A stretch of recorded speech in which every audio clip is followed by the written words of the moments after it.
Hello friends, నమస్తే. Welcome back to our cooking channel మన mom's kitchen. ఈరోజు ఈ వీడియోలో మనం dal tadka and jeera rice combination ఎలా ప్రిపేర్ చేసుకోవాలో చూడబోతున్నామండి. చాలా టేస్టీగా ఉంటాయి రెండింటి కాంబినేషన్.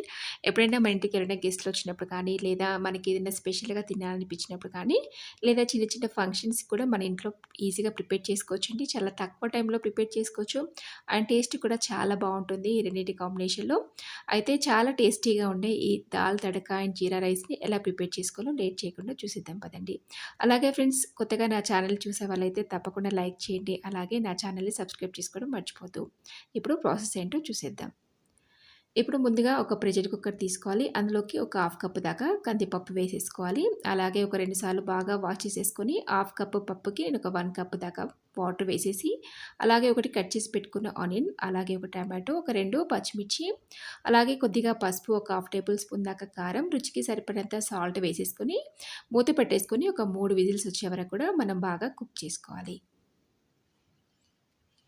ఇప్పుడు ఇది కుక్ అయ్యేలోపు మన మిగతా ప్రాసెస్ కోసం ఇక్కడ నేను స్టవ్ ఆన్ చేసి ఒక బౌల్లో వాటర్ తీసుకున్నాను. ఇవంతా కూడా చక్కగా బాయిల్ చేసుకోవాలి.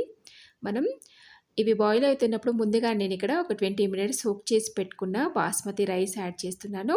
మనం ఏ బిర్యానీ ప్రిపరేషన్ చేసినప్పుడు కానీ, ఇలాంటి జీరా రైస్ అలాంటివి ప్రిపేర్ చేసినప్పుడు పలావ్కు కానీ ఒక 20 మినిట్స్ మనం సోక్ చేసి సరిపోతుందండి. అంతకంటే ఎక్కువ నానబెట్టకూడదు బాస్మతి రైస్ని. అలాగే ఇందులోకి కొద్దిగా సాల్ట్, నేను స్పైసెస్ కూడా యాడ్ చేశాను.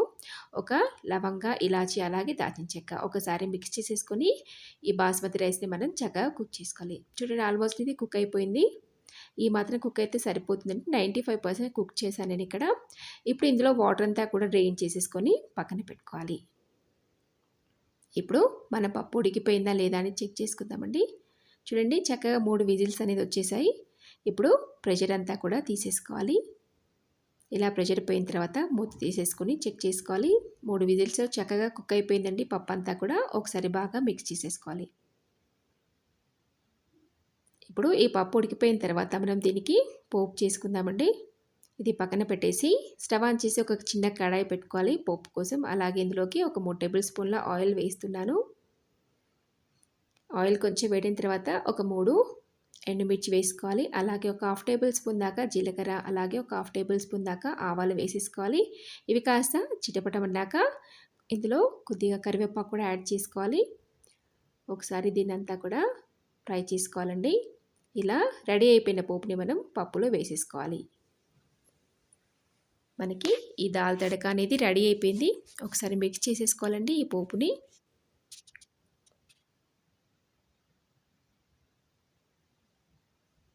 ఇప్పుడు ఇది కూడా ఒక బౌల్లోకి తీసేసుకొని పక్కన పెట్టుకోవాలి. ఇప్పుడు జీరా రైస్ ప్రిపరేషన్ కోసం స్టవ్ ఆన్ చేసి ఒక కడాయి పెట్టుకోవాలి. కడాయి కొంచెం వేడిన తర్వాత ఇందులోకి ఒక 2 టేబుల్ స్పూన్ల ఆయిల్ వేస్తున్నాను. అలాగే ఒక 1 టేబుల్ స్పూన్ దాకా గీ వేసుకోవాలి. అలాగే ఒక హాఫ్ టేబుల్ స్పూన్ దాకా మిరియాలు వేసాను. ఒక హాఫ్ టేబుల్ స్పూన్ దాకా జీలకర్ర కూడా యాడ్ చేసేసుకొని ఒకటి పెద్దగా తరిగిన ఉల్లిపాయ కూడా యాడ్ చేసుకోవాలండి. ఉల్లిపాయ మరీ బాగా ఫ్రై కాకుండా ఒక హాఫ్ వరకు ఫ్రై అయితే సరిపోతుంది. మనం తింటున్నప్పుడు చాలా టేస్టీగా ఉంటాయి ఈ జీరా రైస్లో ఉల్లిపాయలు. అలాగే ఒక 2 కట్ చేసిన పచ్చిమిర్చి కూడా యాడ్ చేసి కాస్త ఫ్రై చేసుకోవాలి. చూడండి, ఇప్పుడు ఆల్మోస్ట్ మనకి ఫ్రై అయిపోయాయి కదా. ఇందులో ముందుగానే మనం బాయిల్ చేసి పెట్టుకున్న బాస్మతి రైస్ ఉంది కదా, అది వేసేసుకోవాలి. ఇప్పుడు ఇదంతా కూడా బాగా మిక్స్ చేసుకోవాలి. అలాగే ఇందులో మనం అన్నం ఉడికించేటప్పుడు కొద్దిగా సాల్ట్ యాడ్ చేసాం కదా, ఇప్పుడు మళ్ళీ కాస్త సాల్ట్ చూసుకొని యాడ్ చేసుకోవాలి. నేను ఒక పావు టేబుల్ స్పూన్ దాకా ఇక్కడ యాడ్ చేస్తున్నాను. మీ టేస్ట్కి తగినంతగా సాల్ట్ యాడ్ చేసుకోండి. ఇప్పుడు ఇదంతా కూడా బాగా మిక్స్ చేసుకోవాలి. చాలా సింపుల్గా అయిపోతుందండి. ప్లాన్ చేసుకున్నామంటే 15-20 మినిట్స్లో ఈజీగా ప్రిపేర్ చేసుకోవచ్చు. ఒక ప్రెషర్ కుక్కర్లో పప్పు పెట్టేసుకొని ఈ రైస్ని కూడా ఉడికించేసుకొని సింపుల్గా ఈజీగా ప్రిపేర్ చేసుకోవచ్చు. ఫైనల్గా చాప్ చేసి పెట్టుకున్న కొత్తిమీర వేసేసుకొని మళ్ళీ ఒకసారి బాగా మిక్స్ చేసుకోవాలి. ఇప్పుడు ఆల్మోస్ట్ రెడీ అయిపోయింది. స్టవ్ ఆఫ్ చేసుకొని హాట్గా సర్వ్ చేయడమే. వేడివేడిగా సర్వ్ చేస్తే చాలా టేస్టీగా ఉంటుందండి. పిల్లలు, పెద్దలు అందరూ ఇష్టంగా తినేస్తారు. డెఫినెట్గా మీరు కూడా ఈ రెసిపీని ఈ రెండింటి కాంబినేషన్లో ట్రై చేసి మీకు ఎలా వచ్చిందో నాతో కామెంట్ బాక్స్లో షేర్ చేసుకోండి. అలాగే ఫ్రెండ్స్, తప్పకుండా ఈ రెసిపీని మీరు కూడా ట్రై చేసి మీ ఫ్యామిలీ మెంబర్స్‌తోని షేర్ చేసుకోండి. అలాగే ఈ రెసిపీ మీకు నచ్చితే తప్పకుండా లైక్ చేయండి, షేర్ చేయండి. అలాగే మన మామ్స్ కిచెన్ ఛానల్‌ని సబ్స్క్రైబ్ చేసుకోవడం మర్చిపోవద్దు. సబ్స్క్రైబ్ చేసుకొని పక్కనే ఉన్న బెల్ బటన్ గనుక క్లిక్ చేశారంటే నేనెప్పుడు కొత్తగా వీడియో చేసినా మీకే ముందుగా నోటిఫికేషన్ వస్తుంది. మరొక మంచి రెసిపీతో మీ ముందు ఉంటాను. Thank you for watching.